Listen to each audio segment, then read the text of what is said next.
We are now trying to swap this Yamaha Aerox sa Yamaha NMAX.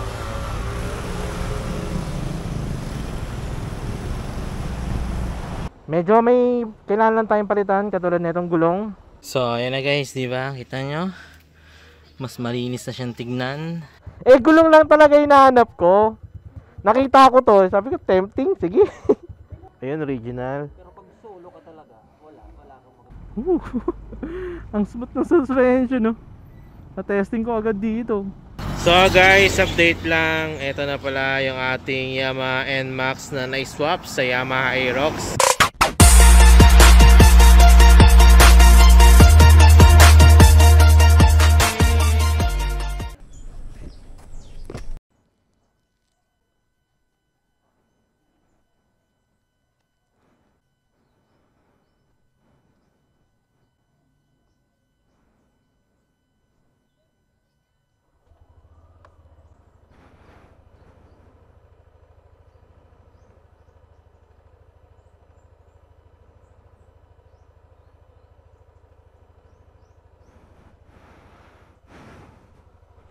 Okay, let's go. Good morning sa inyo guys. Township Vinci here. Very good morning sa inyo lahat. This time, we are now trying to swap this Yamaha Aerox sa Yamaha NMAX. Tingnan natin kung lugi ba ako, tingnan natin kung good deal ba, etc. Yung reason for that is, ayoko na magbigay ng reason. Kung bakit ko isa-swap. Ayoko na mag-explain kung bakit ko ginagawa itong mga bagay na to. Basta ang pagpopokusan ko and ang point ko is kung saan ako mag-e-enjoy, kumbaga. Ayan. Pero sige, bigyan ko lang kayo ng konting reason kung bakit ko isa-swap tong Yamaha Aerox into Yamaha NMAX is because for KC. Kasi recently, pabalik-balik kami sa ospital and good thing, meron kaming pang service na ginagamit. Problema nga lang, hindi comfortable si Casey na umangkas dito sa Yamaha Aerox. Parang natatagtagan siya, kumbaga.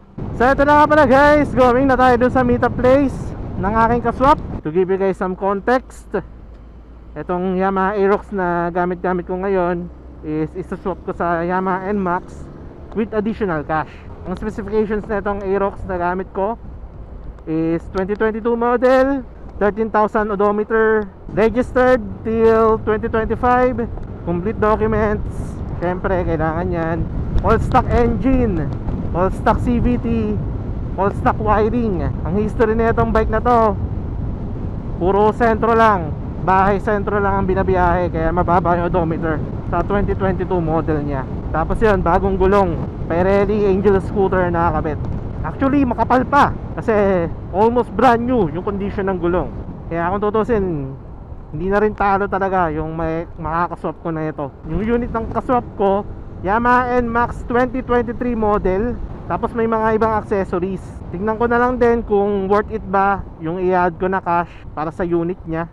Kasi kung medyo dehado tayo, baka hindi ko na ituloy yung transaction namin. Pero kung okay naman yung unit niya, walang problema, complete papers, kung may mga dapat palitan is ibawas na lang kung sakali. Eto na, malapit na ako sa meetup place namin. Medyo late tayo ng 8 minutes kasi 8:30 ang usapan. 8:38 na.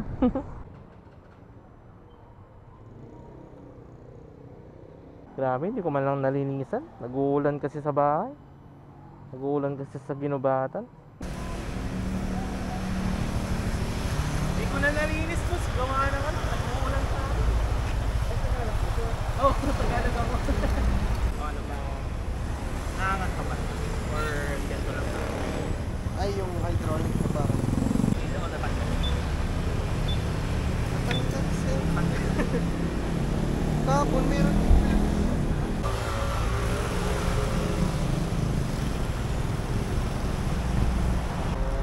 Tinanggal yung ano? Tawag dyan? Ay, Y-Connect. Kasi nakakalobat daw po. Okay. Nandun sa... Eto, nakakabit ba doon? Ay, may Y-Connect din. Meron may connect din yan. Nasa loob nga lang. Ito na nga pala yung na-swap natin sa ating Yamaha Aerox. Etong Yamaha NMAX 2023 model, ABS TCS version. And may konting slight modifications lang siya. Like itong crash guard, side mirror, ano pa ba? Itong upuan. Ayan. The rest, parang wala na. Ayan, ito, slider. Ayan, muffler, slider. Ayan. The rest, ayan, all stock. Engine, CVT, wiring. Medyo may kailangan lang tayong palitan, katulad nitong gulong. Pudpud na. Hindi ko na siya natawaran. Ito sa gulong na to. Pero okay lang, kahit bilhin na lang tayong second hand. Tapos ano pa ba? Ayan, windshield. Wala siyang windshield. Bilan na lang din natin kung sakali. And then ito, may gas-gas dito sa front fender. Hindi naman ganun ka big deal sa akin kung tutuusin, no? Importante, meron na tayong comfort riding motorcycle na good for comfort. Ayan, kasi ito rin yung first time ko na magkaroon ng Yamaha NMAX 2023 model. Yan, na-test ride ko rin siya kanina. Okay naman. Goods naman yung bike. Wala naman problema sa makina. Wala rin naman problema sa braking, ganyan. Mas comfortable, oh. Lugi ba ako or okay lang? I mean, good deal na rin kung tutuusin. Sa yun nga, may kailangan palitan.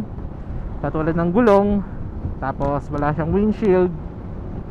And ang target ko lang din naman kasi is yun, magkaroon ng comfort motorcycle. Yan, pwede kong i-stretch yung pako ng ganyan, no? Tapos nasa 12,000 pa lang din yung tinatakbo nitong bike na to. Sadyang pudpud lang talaga yung gulong niya. Hanap na lang siguro tayo ng second hand. Tapos itong crash guard, tatanggalin ko yan. Bibenta rin natin yung crash guard na yan, pang bawi man lang dun sa gulong. Para kahit pa paano. Yung upuan, okay sa akin yung upuan.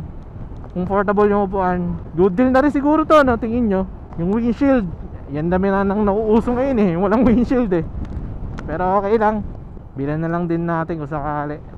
Ang habol ko rin kasi dito sa NMAX na to is yan, meron na siyang TCS, dual channel ABS. So okay na rin, di ba? May mga safety features na rin siya. Kopya. Yan, tulad yan. Lakas ng brake natin compare dun sa Yamaha Aerox na naka drum brake. Tapos 1 year old lang din tong bike na to. Kaka 1 year lang niya nitong July.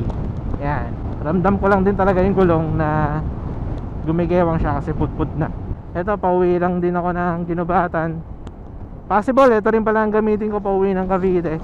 So yun nga, matagal-tagal din ako hindi nakagamit ng NMAX. Huling gamit ko ng NMAX way back 2019 pa. First time na ginamit ko yung NMAX, hiniram ko yun kay Sir Ken ng Ken Motor Gears.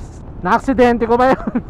Kasi merong tumalsik sa akin na lasing na rider. Ang nangyari, nung papunta na kami ng hotel, etong rider, hindi niya napansin, may kalesa pala na nakapark sa gilid. Kaya ayun, binangga niya, tapos tumalsik siya sa akin. So yun, na-aksidente rin yung NMAX na gamit-gamit ko nun. Yun yung first time na gamit ko ng NMAX. After nun, di na ulit ako naka-NMAX. Pag-uwi ko ng bahay, tatanggalin natin tong crash guard, tapos benta natin. Mahal din to yung crash guard na to. Baka pwede ko pang mabenta ng 1,000 to. Pambili lang ng gulong. Yung front fender, madali lang naman yan. Pilan lang din natin ang fender, okay na. So update ko kayo kapag nasa may bahay na ako, guys, okay? A few moments later. Yun guys, dito na tayo sa bahay nila Casey. Ayan, tanggalin na natin yung mga dapat tanggalin. Sample na tong crash guard. Tanggalin na natin yan. Etong decals sa may mags, tanggalin na rin natin yan. Tapos eto, cellphone holder, tanggalin na natin yan. Hindi ko na papakita sa inyo kung paano ko tatanggalin isa-isa. Basta yan yung itsura nya. Mamaya dilinis na yung itsura nyan pag natanggal na natin yung mga dapat tanggalin. Let's go! So ayan na guys, diba? Kita nyo? Mas malinis na siyang tignan. Etong slider na lang, di pa natin natatanggal kasi kailangan pang tanggalin yung muffler niyan. Pero so far, yan, di ba? Mas mukha na siyang pang bagets. Ngayon, visor na lang ang bibili natin para kahit papaano magmukha talaga siyang NMAX. Although yan naman ang mga uso ngayon eh, parang walang visor. So yun, pinabili ako ng parts. Pinabili ako ng gulong. Yan, vlog ko na lang ulit, okay? 24 hours later. Day 2 after maswap yung ating Yamaha Aerox 155 into Yamaha NMAX 155. Eto naman, may bibilhin tayong parts agad para sa motorcycle na to. Ang sabi ko kasi maghahanap lang ako ng tires kasi nga yung gulong netong NMAX na to pudpud na kumbaga. Ngayon, may nakita akong mags. May nakita akong mags and tempting. Napaka-tempting ng mags na yun. Second hand lang siya pero for its price, hindi na masama. So tingnan natin kung kamusta yung mags na mabibili natin, kung worth it ba siya. So medyo naglalabas tayo ng pera para sa bike na to, pero okay lang, importante mag-enjoy. Medyo malayo rin yung pupuntahan ko dito sa may Anislag, sa may Daraga. Mula dito sa may Ginubatan, mga around rin ang biyahe, 30 minutes, 40 minutes, mga ganun. Ang sabi ko, tires lang ang bibilin ko eh. Although nag-order na rin naman ako ng tires para sa bike na to. Hintayin ko na lang din dumating. Hindi na rin ako lugi. Nasinuwap ko yung Yamaha Aerox ko 2022 version ABS keyless into this bike 2023 version ABS keyless and traction control. Tapos yun nga, NMAX pa.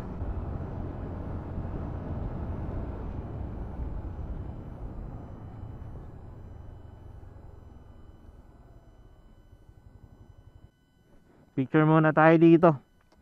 Minsan lang to. First picture natin with this Yamaha NMAX. Ay, dumi. Pero okay lang yan. Pangit ko mag-picture. Anyway, yun nga. Going to meet a place. Let's go. 82 kilometers later. Lumagpas po yata ako. Kala ko po kasi doon pa sa dulo. Ayan, ito. Apo, version 2 po. Yeah. Wala na po kayong NMAX kaya binibenta. Kakakuha ko lang kasi nung NMAX. Gulong lang talaga hinahanap ko. Nakita ko to, sabi ko tempting, sige. Nasa po yung sinasabi yung yung parang chip ng ng paint. Mukhang wala naman. Ito lang. Maliit lang naman. Gulong lang kasi talaga kasi pudpud na. Kakasabi ko, tempting. Sige, pili na rin. Total, kakulay rin naman niya yung mags. Eto na guys, nakakuha na natin yung mags. Nabili na natin. And for its price na 3,000. Di na rin masama. Kasi yung brand new na itong RB6 Racing Boy, alam ko nagkakalaga ng nasa 5,500 ganyan. Ito at least 3,000 pwede na. Bago pa naman yung mags. May konting slight chip lang sa sa paint. Hindi naman ako ganun kaarte. Saka hindi rin naman ganung halata kung tutuusin. Kaya okay na rin. Hindi na rin talo. Tinawaran ko na lang din. Salamat po sa discount, ma'am Angelica and Sir Joey. Thank you po. Pasensya na ako, hindi ako nagpakilala kasi kung tutusin kilala nila ako. Ang gamit ko na kasi dami account nung nag-chat ako sa kanila. Hindi ako nagpakilala na ako si Downship Vinci. Yun, tapos na yun, nakilala tayo. So ayun, ito naman. Hintayin ko na nang dumating yung gulong. So far, wala pa naman akong na-experience na problema sa makina or sa takbo. And speaking of takbo, pupunta rin pala ako kala Kuya Jobert para ipacheck tong Yamaha NMAX. At the same time, baka ipamodify ko na rin yung CVT na ito. Pero sa ibang vlog na lang yun. Balita na lang, okay? 3 days later. Update lang regarding dito sa NMAX na na-swap natin. As far as I can remember, ang huling update ko with this bike is may binili tayong mags. Ayan. Ngayon naman, here we go again. May bibili naman tayong shock. Yes, guys, rear shock. Tulad na nang sabi ko sa umpisa ng vlog na to, ayoko nang sabihin sa inyo yung mga plano ko with this bike or what. Basta na lang mag-enjoy, yun na lang. Kaya kung ano man yung gawin ko dito sa bike na to, hoping is ma-appreciate nyo. Kahit yun na lang. But yun nga, nandito ako ngayon sa may Kamsur, parang bandang Pili or ano na yata to. Nakalimutan ko anong lugar to ng Kamsur eh. May mimit lang tayo para bilhin yung rear shock niya for this motorcycle. And then ipapatune ko rin pala yung front suspension na ito. Matagtag siya, at the same time may lumalagutok. Patune natin ito mamaya kala Kuya Jobert. And then pakabit din natin sa kanila yung rear shock. Sir, kayo sa shock? Sorry kung na-late Actually, okay naman yung rear shock. Kaso, medyo matagtag nga lang. Dati na kasi ako naka-Aerox. Problema ko doon, ang ano ng shock, ang tigas. Ayun, original. Pero pag solo ka talaga, wala kang maganda. Ay, na-adjust din ba to? Hindi ko pa yan, sir. Ay, hindi mo naman okay. May nakita kasi ako sa Shopee. Sabi ko, 2,000? Oh, sir, yung 2,000 nakita ko. Sabi ko, ba't ang mura naman nito? Alam ko mga nasa 3,000. Nung tinek ko yung mga reviews, peke daw. Sabi na eh. So pag binili mo siya, parehong nakabox. Oo, ito na box niya. Ito na mismo. Made in Vietnam nakalagay. Sige, okay na to, sir. Okay lang, Gcash ko na lang. Sir, salamat, sir. Ingat, sir. Thank you. Ano pangalan mo, sir? Paulo, sir. Paolo, okay. Sige, sir. Salamat. So, ayan, guys. Bili na natin yung shock. Thank you kay Sir Paolo para sa pagbigay ng discount. Actually, may nakita akong ganitong shock. Yung original, nagkakahalaga siya ng 3,000 something, ganyan.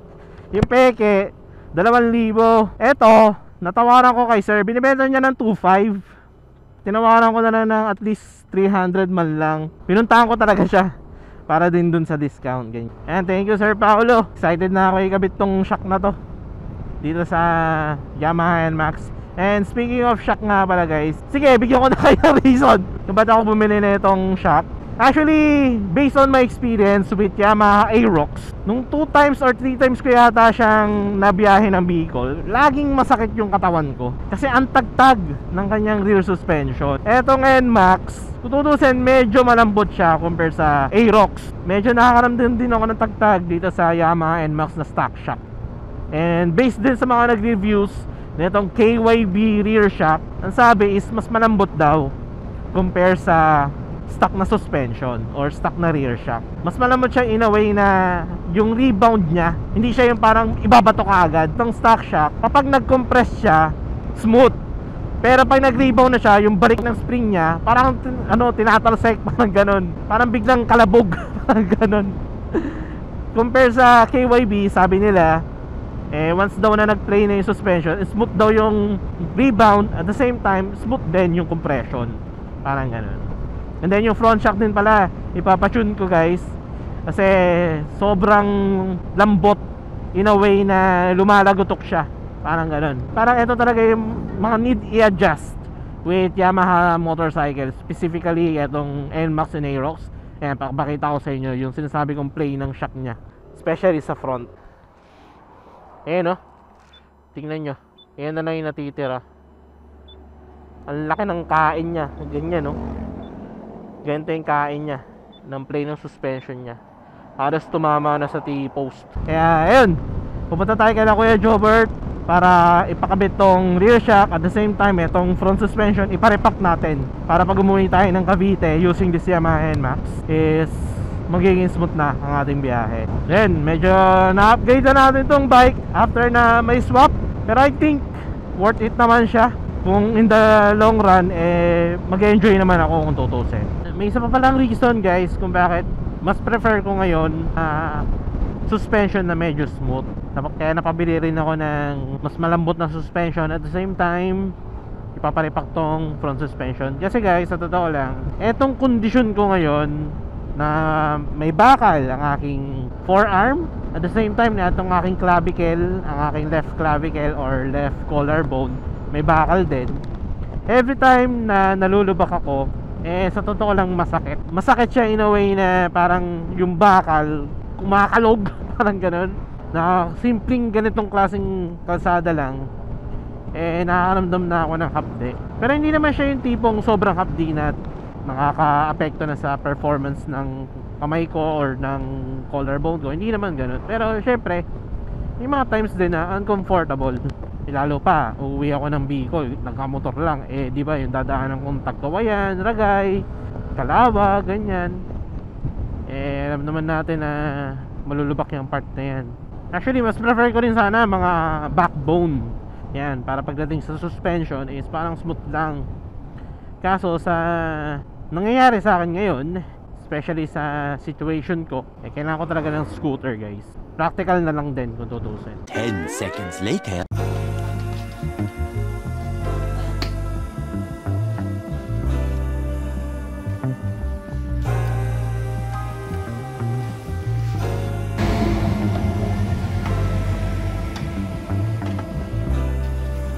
Hindi to unlike sa Aerox na ano no, dali lang. Ito kasi nakatago yung ano, bolt. Saka lang may expose yung bolt.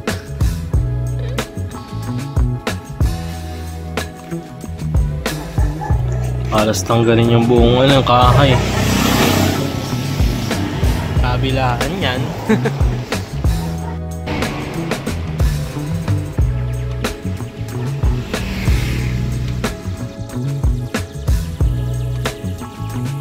Tanggal na rin yung slider.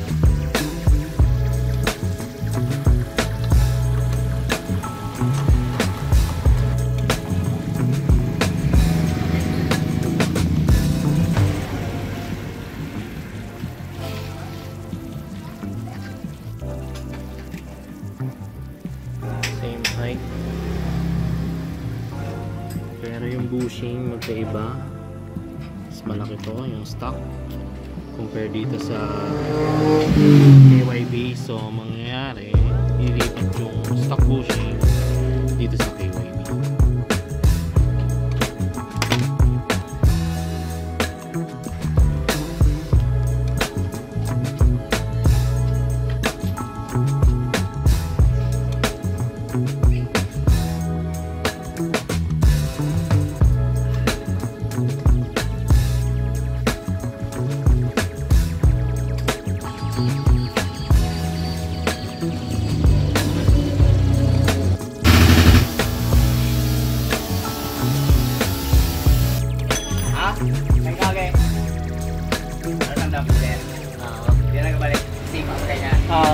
Smooth na. Smooth na.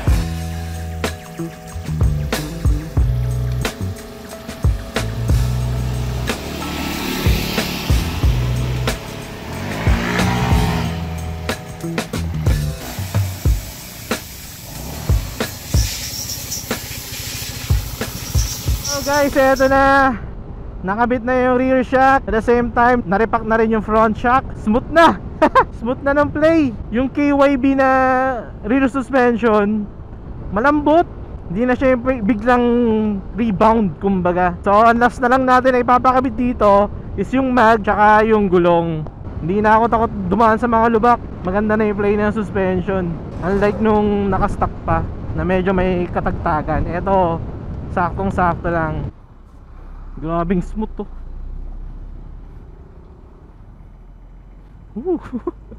Ang smooth ng suspension, no? Na-testing ko agad dito. Yeah. Nice. Nice. Yeah. Pag dumadaan ako dito dati nang nakastock pa ako na suspension, ramdam na ramdam ko yung tagtag eh. Unlike ngayon, ang ganda. Ganda ng play. Tuwan-tuwa ako sa play ng suspension. Grabe. Thousands of tears later. So guys, update lang. Ito na pala yung ating Yamaha NMAX na na-swap sa Yamaha Aerox. Ayan, nakabit na natin yung mags na nabili natin. RB6 na gold. Front and rear yan. Tapos yung gulong pala, nakabili na rin tayo ng gulong, which is itong Eurogrip. Yan, first time kong gumamit ng Eurogrip na brand.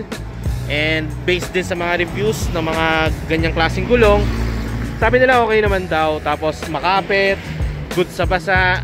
And dito sa Bicol, alam ko ginagamit nila yan for endurance ride. Basic experience ko, mapapansin nyo maulan ngayon dito sa Bicol. And pasensya na nga pala kung medyo madumi ang motor. Ganda nga ng kapit niya. Kahit na malakas yung ulan kanina, basa yung kalsada. Tayin-tayin nyo na lang yung magiging full review ko with that motorcycle tires. And then ito rin pala, bumili na rin tayo ng windshield. Etong Secbil XDR ng style. Maraming style to eh, para may TDR, XDR, ganyan etc. Pero ang napusuhan ko ito, XDR. And itong rear shock, ayan, yung KYB na rear shock na nabili natin, nakakabit na rin. Ganda nga ng play. Totoo talaga yung sinasabi nila na maganda yung play ng shock na to. Speaking of shock, yung front din naparepack na rin natin. Kasi last time na hindi pa nare-repack, ayan, hanggang dito yung kain ng ano, yung play ng suspension. Whereas ngayon hanggang dito lang. So medyo ano siya, nadagdagan yung oil kung tutusin. So ayan guys, yan yung ating Yamaha NMAX na na-swap with Yamaha Aerox. And sa tingin nyo, lugi ba ako or parang okay lang? Di na rin masama kung tutusin, kasi yun nga, may ginastos din tayo, bumili tayo ng gulong, bumili rin tayo ng mags and other accessories. For me para sa akin, specs wise, comfort wise, features wise, hindi na rin talo. Kasi yun nga, maxi scooter, NMAX, tapos may safety feature, dalawang ABS, and then traction control din. Kaya hindi na rin masama guys. 2023 model, tapos 12,000 kilometers ang tinatakbo. Pag enjoyin ko muna tong bike na to, based sa aking situation na may bakal ang clavicle and forearm, kailangan ko ng comfortable na scooter. Saka na tayo maggamit ng mga aggressive style or aggressive riding position na motorcycle kapag fully healed na talaga ang ating kamay. So ayan guys, ang aking Yamaha NMAX 155 version 2. So dito ko na tapusin ang vlog. Maraming salamat sa pag-notice, pag-like, pag-share, maraming salamat sa pag-comment. You all know drill, ride safe. Peace out. Tinuulan na ako dito.